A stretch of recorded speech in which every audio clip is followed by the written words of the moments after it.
Hi, everybody. Oh my God, is my camera zooming in? Alright.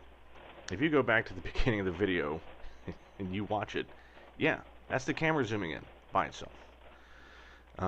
This piece of shit camera, I'm done with it. So yeah, this whole video is my buddy Ted and I finishing up riveting, and then at the end of the video, do stick around, please, because you will see, because this is all you're going to see for the next 4.5 minutes.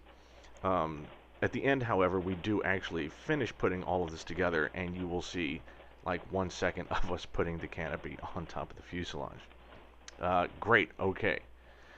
It's the last video of the week. I've already described everything I was working on before, so that's not important. We're going to have a discussion. This is not a rant. This is a small discussion, which will turn into a rant, okay? Okay, we're just going to start off with this graph right here, right? Everyone's familiar with this. The two different reaction, the flattening the curve, right? So the big tall line is what would happen if we didn't do anything, and the bottom line is if we take our isolation, let's just call it therapy, that we're doing, and then theoretically, this could get down to 0 cases, right? Which is a pipe dream. This is a very communicable disease, folks. This thing is more catchable than the flu or a cold. Right? And we don't even try to stop them, right? Well, what about the flu shot? Well, that's a good question. The flu shot is nothing more than a cocktail of broken up viruses. So, so before the cold and flu season, a bunch of scientists get together, they think, okay, what kind of flu strains are we going to see coming out of China this year? I'm sorry. Look, that's funny. China should own up to this. And if you don't think that's funny, well, you.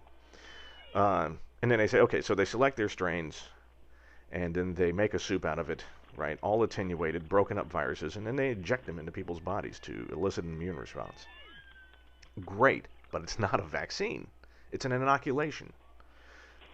Basically exposing yourself to a disease so that you can hopefully have a less severe case of it. Because don't forget, people still get the flu from the flu shot, and they also die from the flu shot.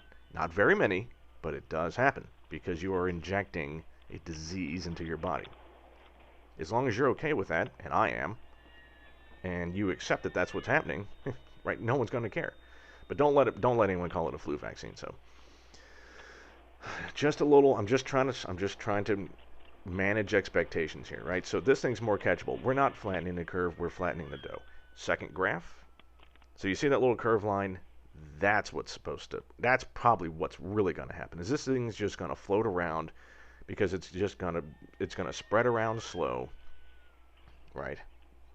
Now I know you're saying, well, what about if we just continue our isolation and we really do get it down to no new cases?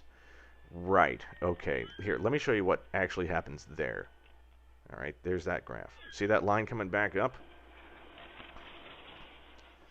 The real problem that we face is that as long as we are anywhere near that dashed line, we're going to be told that we have to isolate, right? As long as the healthcare system is in any way near capacity, we're going to be told to stay in, and we can't afford to stay in for much longer, right? If there's one thing that we can't do, it's isolate a disease. If there's one thing we really can't do, it's, I don't know, atrophy our entire civilization and then expect that we're not going to screw it up. But hey, just my thoughts. Who am I? Well, I studied microbiology for 4 years in college. Okay, pathogenics, immunology. I helped create a vaccine once for my senior project. Actually, I had a bunch of good ideas for that, but I'll tell you all about that later. But yes, so I've actually studied this. I didn't just read this on the internet and try to figure it out. No. I studied this, so take my word for it. This is interesting stuff. All right, next week we're going to be getting into some cool stuff. Ooh, here it comes. Look at that. It fit. God, that's pretty. All right, see you soon.